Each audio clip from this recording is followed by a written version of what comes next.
ከፍተኛ ህመም ተሰማኝና ወደቅኩ። ንቃተ ህሊናዬን አጣሁ ወይም ራሴን ሳትኩ። ስነቃ ሆስፒታል ነበርኩ። አሁንም ግራ ተጋብቼ ዶክተሩ ከአንድ ሰው ጋር ሲነጋገሩ ሰማሁ። በጥይት ተመትተዋል፣ ለፖሊስ ደውል።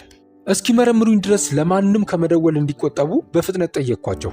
ለህይወት አስጊ የሆነ ጉዳይ ወይም ገዳይ ካልሆነ እንዳልታወቅ መውጣትና ሌሎች ህክምናን መፈለግ እንዳለብኝ አስረዳሁት። He agreed and examined me. Then he said, "You were only hit once, in the left leg, in the muscle. It was a relief. I knew I could go home.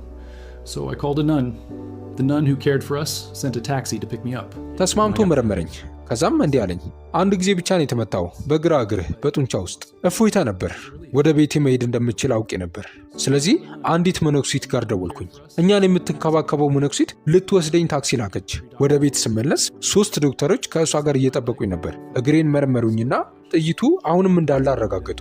ዶክተሩ የመግቢያ ነጥቡን ማወቅ ችሏል፣ ግን በጣም የሚያስደንቀው የመውጫ ምልክት አለመኖሩ ነበር። ቀዶ ጥገና ለማድረግ በርካታ ሆስፒታሎች ጋር ለመገናኘት ሞከሩ፣ ግን ሁሉም ያለ ፖሊስ ሪፖርት እኔን ለማየት ፈቃደኛ አልሆኑም። በዚያን ጊዜ ነበር ደም በድንገት ከጥይቱ መግቢያ ቦታ በተቃራኒ በኩል መፍሰስ የጀመረው። ሐኪሙ ሙሉ በሙሉ ግራ ተጋብቶ ነበር። የጥይቱ ምህዋር ለመፈለግ እየሞከረ ግን ምንም አልተሳካለትም። ከሐኪሞቹ መካከል አንድ ክርስቲያን የቀዶ ጥገና ሐኪም ነበር።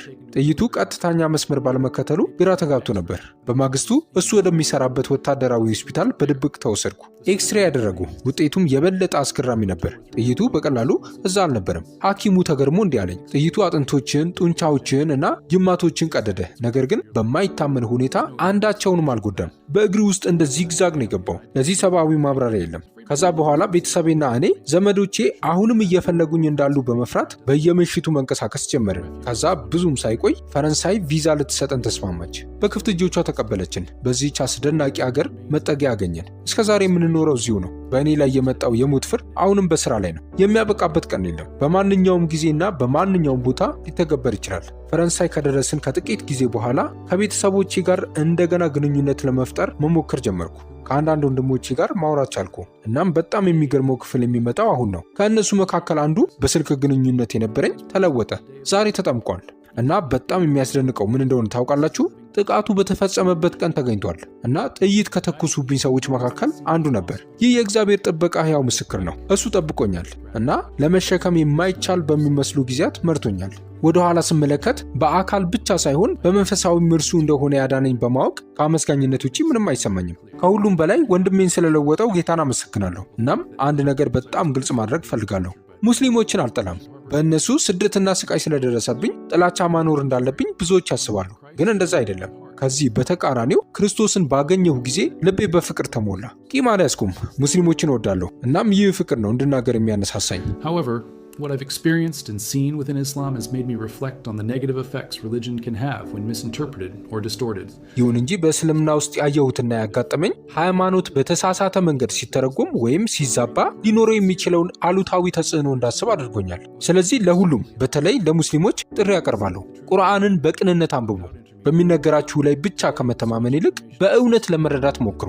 እውነቱን ክፍት ልብ ይዛችሁ ያለ መካከለኛ ፈልጉ። ዛሬ በጣም ብዙ መረጃ ስለሚገኝ የበለጠ ግልጽነትና ማስተዋል ይዞ ዕውቀትን መፈለግ ይቻላል። አስቡ፣ በጥልቀት ተመራመሩ። እናም በውጫዊ ግፊት ብቻ ሁሉ ነገር አትቀበሉ።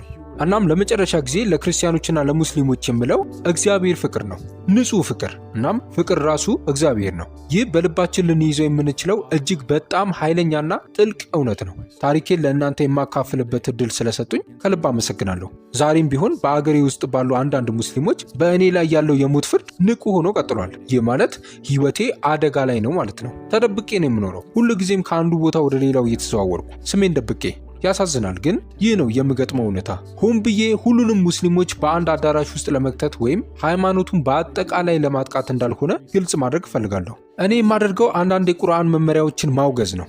እነዚህ በአንዳንድ ሁኔታዎች ሰብአዊ መብቶችን የሚጥሱ ኢሰብአዊ በሆነ መንገድ የሚተገበሩ ናቸው። ይህ ነገር እንደሌለ ማስመሰል አንችልም። ምስክርነቴ ኃይለኛ ነው፣ ምክንያቱም በዚህ ሁሉ ጉዞዬ ውስጥ አብሮኝ የነበረውን የእግዚአብሔር ርኅራኄ፣ ፍቅርና ምሕረት ስለሚያሳይ። በሰዎችና በሃይማኖት መካከል ልዩነት አለ፣ ነገር ግን በተወሰኑ ልማዶችና ትምህርቶች ላይ ትኩረት ማድረግ ያስፈልጋል። ልክ እንደ እኔ ብዙ ሙስሊሞች በህልም አማካኝነት ከኢየሱስ የተገለጠላቸው መሆኑን ማስታወስ ተገቢ ነው። እነዚህ ልምዶች በእውነቱ ልዩ ናቸው። ልክ እንደ እኔ በየቀኑ ቁጥራቸው እየጨመረ የመጣ ሰዎች ከተፈጥሮ በላይ በሆነ መንገድ በእሱ እየተነኩ ነው። እንደ ኢራቅና ግብፅ ባሉ ሀገሮች በክርስቲያኖች ላይ የሚደርሰው ስደት አሁንም ከባድ እውነታ ነው። ብዙዎች በክርስቶስ በማመናቸው ብቻ ይታሰራሉ። ስለዚህ ነገር ብዙም አይነገርም። ግን መጸለይ ያለብን ለተሰደዱ ክርስቲያኖች ብቻ ሳይሆን ለአሳዳጆቻቸውም ጭምር ነው። የጳውሎስን ምሳሌ አስታውሳለሁ። ክርስቲያኖችን ያሳድድ ነበር። ነገር ግን በደማስቆ መንገድ ኢየሱስን ባገኘው ጊዜ ሕይወቱ ተለወጠ። እኛን የሚያሳድዱን ሰዎችም ከኢየሱስ ጋር እውነተኛ ግንኙነት እንዲኖራቸውና በፍቅሩ እንዲደርስላቸው መጸለይ እንችላለንና መጸለይ አለብን። እናም ይህ ነው የምስክርነቴ እጅግ በጣም የከበረው ክፍል። በስቃይና በመከራ መካከል እግዚአብሔር ቤዛነትን አመጣ። የገዛ ወንድሜም ቢሆን በእኔ ላይ ከተከሱት መካከል አንዱ በጌታ ተነክቶ ተለወጠ። ይህ እግዚአብሔር ሊለውጠው የማይችለው ልብ እንደሌለ ማረጋገጫ ነው። Another important lesson I carry with me is the value of evangelization. ሌላው ያለኝ ትምህርት የወንጌል ስርጭት ዋጋ ነው። በእኔ ሁኔታ አንድ ክርስቲያን ወንጌልን ለእኔ ለማካፈል ደፍሯል፣ ምንም እንኳን በጣም አደገኛ ቢሆንም። በዚህ ድፍረቱ ምክንያት ሕይወቴ ለዘላለም ተለወጠ። ይህ ዝም ማለት እንደሌለብን ያስተምረኛል። ብዙ መንገዱ የጠፋባቸው እውነቱን ለማወቅ የተጠሙ ግን ወዴት መሄድ እንዳለባቸው የማያውቁ ብዙ ሰዎች አሉ። ኢየሱስ ሊመራቸው የሚችል ብርሃን ነው። እናም ይህንን በእኛ በኩል ለማድረግ ይፈልጋል። በዚህ ዓለም የተዘረጉ እጆቹ እኛ ነን። በመጨረሻም ለእምነት ጉዞ ወሳኙ ሁለቱንም በአእምሯዊም ሆነ በመንፈሳዊ መንገድ እውነትን ለመፈለግ ያደረግኩት ልባዊ ጥረት ነበር። እግዚአብሔር ይህንን ቅንነት ተመልክቶ በመጽሐፍ ቅዱስ ብቻ ሳይሆን በተአምራዊ መንገዶች፣ ለምሳሌ ሊገለጹ በማይችሉ ሁኔታዎች በጠበቀኝ ጊዜ ሁሉ ግልጽ መልሶችን ሰጠኝ። ይህ የሚያሳየኝ እግዚአብሔር ሁል ጊዜም ልንረዳው በማንችለው መንገድ እንደሚጠብቀን ነው። ነገር ግን በእጆቹ ደህና መሆናችንን እናውቃለን። እናም እኔ እንደተማርኩት ምርጡ ጥይት መከላከያ ኢየሱስ ክርስቶስ ነው። እርሱ ነው መጠበቂያዬ። በብዙ ጊዜያት እንድሞት መፍቀድ ይችል ነበር፣ ግን ጠበቀኝ። እናም ያ ጥይት ምንም አይነት ትልቅ ጉዳት ሳያስከትል በሰውነቴ ውስጥ ያለፈው ለእኔ መለኮታዊ ጣልቃ ገብነት ሕያው ማረጋገጫ ነው። እንዲህ ያለን ነገር ማድረግ የሚችለው እግዚአብሔር ብቻ ነው። ሁላችንም እውነትን በቅንነትና በድፍረት እንድንፈልግ እናም የእግዚአብሔር ፍቅር እኔን እንደነካኝ የሁሉንም ልብ በጥልቀት እንዲነካ ተስፋ አደርጋለሁ። በጌታ ላይ በመተማመን ነው ወደፊት የምንሄደው፣ እርሱ ሁሉ ጊዜ እንደሚጠብቀን እያወቀን። የዚህ ምስክርነት ውበት ራሳችንን እንድንመለከትና እምነታችንን እንዴት እንደምንኖር እንድናሰላስል የሚፈታተን መሆኑ ነው። ስለ እስልምና ብዙ ጊዜ እንነጋገራለን፣ ነገር ግን ይህንን ሃይማኖት በጥልቀት የሚያውቁት ጥቂቶች ናቸው። ምክንያቱም ልምምዱን በየቀኑ አልኖሩም። እኔ ኖሬዋለሁ። የሙስሊም እምነት በጣም ውስጣዊ የሆኑትን ተግዳሮቶቹን እና ግጭቶቹን ጨምሮ ውስብስብ የሆኑትን ሁሉ አውቅ ነበር። ግን ኢየሱስን ሳገኘው ሁሉም ነገር በጥልቀት ተለወጠ። እርሱ አልፋና ኦሜጋ እውነተኛው መንገድ መሆኑንና ከእርሱ ውጪ ወደ ዘላለም ሕይወት መግቢያ ሌላ መንገድ እንደሌለ ተረዳሁ። ይህ ታሪክ የክርስቲያኖችን እምነት ዋጋ እንድናሰላስል ሊያደርገን ይገባል። እኔ ሕይወቴን ለክርስቶስ ለመስጠት ፈቃደኛ ነበርኩ። ሆኖም ብዙዎች በቀላል የዕለት ተዕለት ሁኔታዎች ውስጥ ሆነው ሲመሰክሩ ክርስቲያን ነኝ ለማለት እንኳን ያመነታሉ። በእናንተ ላይ የሚነሱትን ጨምሮ ሁሉንም ያለ ገደብ እንድትወዷቸው ላበረታታችሁ እፈልጋለሁ። Lord, thank you for the testimony you have given me. ጌታ ሆይ ስለሰጠኸኝ ምስክርነት አመሰግናለሁ። እንደ እኔ በአንተ እምነት ያገኙትንና አሁን ስደትን እየተጋፈጡ ያሉትን ሁሉ እንድትጠብቅ እለምናለሁ። አደገኛ ሁኔታ ውስጥ የሚኖሩትን ሁሉ የአንተ ሁሉን ቻይ እጅ ይሸፍናቸው እና የፍቅርህና የመገኘትህ ሕያው ምስክሮች ሆነው እንዲቀጥሉ ያበረታታቸው። አንተ ሕያው አምላክ ነህ፣ ብቸኛው አምላክ ነህ። እኛም ምሳሌህን መከተል እንፈልጋለን። እኛም እንደ ደቀ መዛሙርትህ አንተ ቃልህን እንድንታመን ስላስተማርከን እምነታችንን ለማይጋሩትም ጨምሮ ፍቅርን እንድናሳይ እርዳን። በዓለም ስንኖር መከራ ይደርስብናል፣ ነገር ግን አይዞን፣ ምክንያቱም ጌታ ዓለምን ድል አድርጎታልና።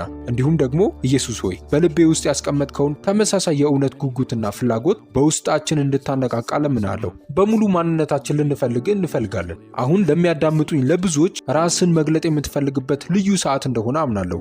ልጄ ወደ እኔ ና፣ ልጄ ወደ እኔ ነይ። የምነግራችሁ ብዙ አለኝ። ሚስጥሮችን ልገልጥላችሁ እፈልጋለሁ። አካሄዳችሁን እመራለሁ፣ ሕይወታችሁን እጠብቃለሁ፣ ልባችሁን አረጋጋለሁ። እወቁኝ፣ እኔ ኢየሱስ ነኝ የሚለውን ድምፁን ስሙ።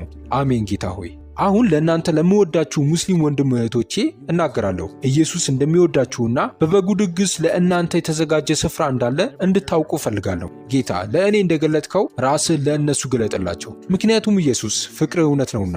እና እናንተም ሙስሊም ወንድምና እህቶቼ በእርሱና በእኛ ዘንድ የተወደዳችሁ ናችሁ። ምስክርነቱ እንደጠቀማችሁ ተስፋ አደርጋለሁ። ለቻናሉ አዲስ ከሆናችሁ ሰብስክራይብ አድርጉ፣ ሌሎች ጋርም እንዲደርስ ሼር አድርጉት። ላይክ ካላደረጋችሁት ላይክ አድርጉት፣ ምክንያቱም ለሌሎች ተደራሽ እንዲሆን ይጠቅማል።